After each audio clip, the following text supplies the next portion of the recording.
Good evening, Monsters of the Lights, and welcome to another edition of Derios' Eerie Endorsements, a series where I talk about games that are perfect for playing around Halloween time. The game we're going to look at today is Disney Magical World 2 for the Nintendo 3DS. I know what you're all thinking. A Disney game on Halloween? You must be jesting. No, I'm serious. Why? Well, I'll get to it when I get to it. So, what exactly is Disney Magical World 2? Well, to put it simply, it's a Disney-themed life sim game, for the most part anyways. Interestingly enough, it was developed by Namco and another company called Hand. You can create your own avatar using this game's custom character creator, or you can use a Mii to represent yourself. Oh yeah, you can change it any time before you load your save if you'd like. But what exactly do you do in this game? Well, you could do multiple things actually. You could collect items that are scattered all over the place, and with the items you collect, you can make things with them, like furniture for your house, or maybe a new outfit. You could also sell the stuff you get at Scrooge McDuck's shop, maybe buy something there with the money you made. Oh yeah, the outfits aren't gender locked.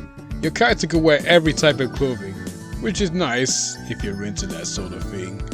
Although, a part of me can't help but think that this game was made more with girls in mind, because there's way more female clothing options compared to male clothing options. Or maybe that's just because Disney cares more about their princesses than princes. I mean, I don't blame them, most of them all look the same. There's also some pieces of clothing you can only unlock through the use of QR codes and AR cards, remember those? There was also some pieces of clothing distributed through Nintendo zones, but Europe never got them, so I don't have much to say about that. You could also go fishing in this game, but strangely enough, you don't keep the fish you catch, like in Animal Crossing. Instead, the fish spits up an item for you, then your character releases the fish. The fish usually spits out metal bubbles, which can be sold for cash. Another way of getting certain items is by farming. It's very simple. Just plant the seeds, water them, wait for them to fully grow, then harvest them. As you progress through the game, your farm plot will get bigger. You'll also unlock the ability to crossbreed certain plants to get seeds for rare ones. Oh, and the farm plot could get overrun with weeds if you neglect it, but someone else will usually help you plug them all when you return. You also get to run a cafe! It's a place where you can earn some easy money.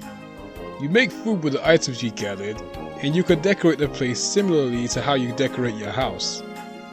When you sell enough food or complete enough requests, you can throw parties there. The characters you invite and the type of party you have are determined by how well the cafe follows a certain theme. If you follow the theme well enough, the character you brought will even ask you to dance with them on the cafe stage. Is this a life sim or an idle game? Speaking of dancing, after inviting certain characters, they may invite you to a castle ball. There are rhythm minigames, which can be a nice change of pace. Also, I just love how your dance partner wears the opposite counterpart to whatever you're wearing. Continue smashing those gender roles, you two. There's also hula dance you could do in the Lilo and Stitch world, which is pretty much the same thing. Another slightly different rhythm minigame you could do is mining in the Snow White world. The dwarf for that cave will strike the twinkle stone rhythmically, and you'll have to repeat it. Fairly simple stuff. Unlike castle balls, there's a bit of a cooldown in place, so you can't just keep doing it. With the twinkle stones you mine, you can use them to create variations on the outfits you own, or exchange them for puzzle pieces in Miss Terry's shop. Alright, I might as well go over this place too. This is another place where you can buy things, but you don't use coins here, you use nice points. You can earn nice points by showing off your well put together outfit to an NPC, or by interacting with magical dreams. Magical dreams are interesting. In order to get access to one, you need to collect all the puzzle pieces and the puzzle frame for that particular dream. You can get the pieces by greeting an NPC or by exchanging twinkle stones for them like I mentioned earlier. But getting the pieces alone isn't enough. You'll also need the puzzle frame, which you can get by taking photos at cafe parties. Once you have everything, you could go to the bed in your house to visit the magical dream. In these magical dreams, you can do special interactions with the characters from that world. They're pretty fun to watch actually. One of the ones in the Frozen magical dream flat out plays the song Let It Go, because of course it does. And again, you get tons of nice points for fully completing them. You can even get special outfits and furniture for finishing them too. And here comes the biggest surprise of all. This game has combat! Yes! This life sim game has combat. Very simple combat, but it's there. And enemies you fight are ghosts! See, this game fits the Halloween spirit just fine. Well, there's actually more stuff than that, but more on that later. You see, the reason your avatar was brought to Castleton, that's the area this game takes place, was because according to Yensid, they possess special magic that is capable of dealing with the world's ghost problem. Interesting. These sections are relegated to episodes you have to clear. Although, not all episodes require you to do combat, most of them do though. Here's how it works. You move with the circle pad, hold B to move faster, mash A to attack, hold it for a charge attack, press Y to do a stronger magic attack, and pressing R does this magical prance thing. It works like a dodge roll. You can also do it in the overworld. It serves no function there, but it's honestly more fun to do than walking around normally. Your regular attacks are projectile based, and your character will automatically lock onto enemies when attacking, which is useful, but there's no way to switch your target when attacking, which can be a bit annoying.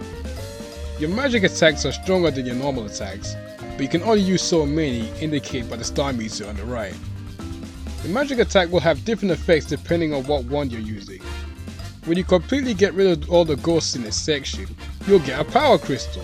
Some sections will require you to complete certain challenges to get a bunch of power crystals, like taking out all the ghosts within a time limit. With all the crystals you've amassed, you can put them into this big chest at the end of the stage to earn a big bunch of items. At the last section of each, you'll have to fight a boss ghost. Most of the time they're souped up versions of common enemies, but on the final episode of the world, you have to take on a world boss ghost, which are the toughest ghosts around. But to be honest, these sections aren't really tough in the slightest, they're all pretty easy. I mean, it makes sense, this is a kids game after all.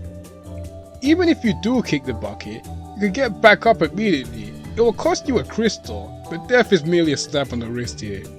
When you start a new game, you won't have access to everything right away. In order to unlock things, you'll have to collect stickers. They're pretty much power stars or your main collectible, and you get them by achieving certain tasks. There are certain areas, episodes, and things that you unlock by reaching a certain amount of. This game also has seasonal events, furniture, and clothing you can only see at certain times of the year. So if it's around April, you'll see Easter themed things. Since it's currently October, we're seeing Halloween themed stuff. Another reason why you can play this game for Halloween. Also, Jack Skellington, Sally, and Zero appear in this game. There's also a Nightmare Before Christmas magical dream, as well as a few outfits and furniture upon that series. This game's soundtrack is great too, but I just shoehorn that in.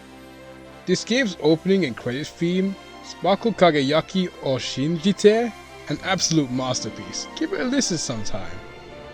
Despite how easy this game is, and how hand-holding it can be during the start, I actually had a lot of fun with this game.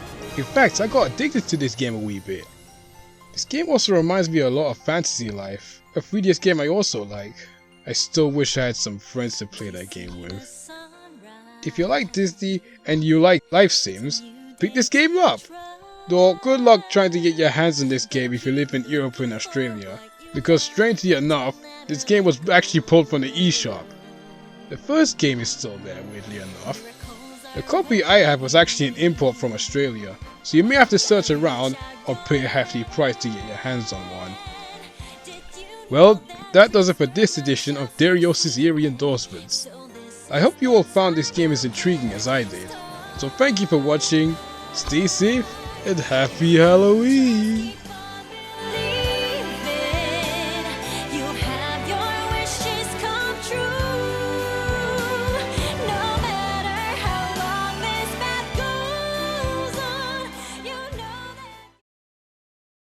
So if it's around April, you'll see Halloween. You'll see Halloween things around April. That's too early.